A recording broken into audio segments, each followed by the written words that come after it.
Ce qui est intéressant, c'est de voir que Ramsès III ne les a pas choisis par hasard. Il se méfie évidemment. Et donc, il ne choisit pas des gens qui sont en poste, il choisit des gens qui lui sont chers, en qui il a confiance, des gens nouveaux, des gens qui ne se sont pas trouvés, qui ne se trouvent pas habituellement dans un tribunal. Et c'est comme ça qu'il a formé son jury. Donc les premiers accusés se présentent devant eux, ils sont tous convoqués pour le même délit.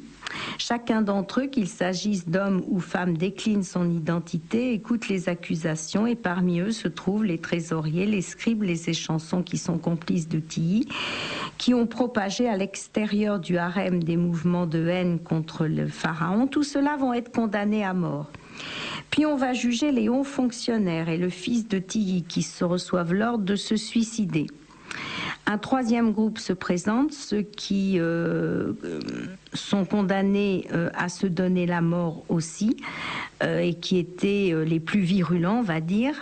Et l'un des juges du nom de Hori, qui a profité des plaisirs offerts par Tilly, vient finalement trouver ses collègues intègres, leur apprend qu'il existe des traîtres parmi eux.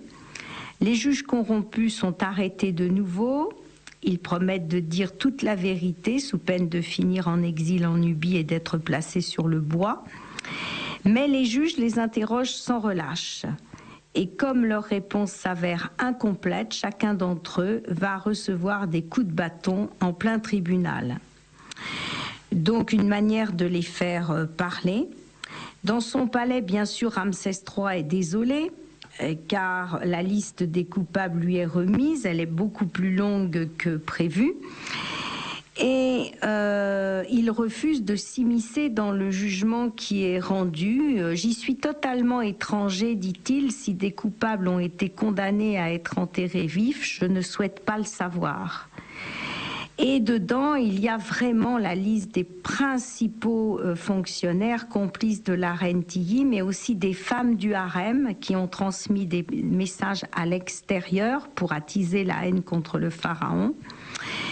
Il y a des amis très proches de Ramsès III qui servaient le vin, qui étaient échansons, responsables des caves du palais.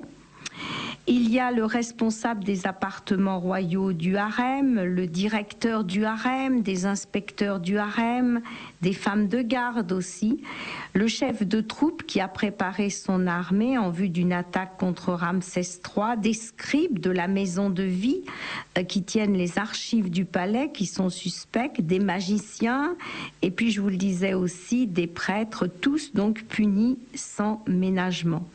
Le garde que Tilly a soudoyé, un échanson qui vivait dans le harem et qui est soupçonné de n'avoir rien révélé, alors qu'il est au courant de tout, eh bien, le scribe va se suicider en même temps que le scribe des appartements royaux.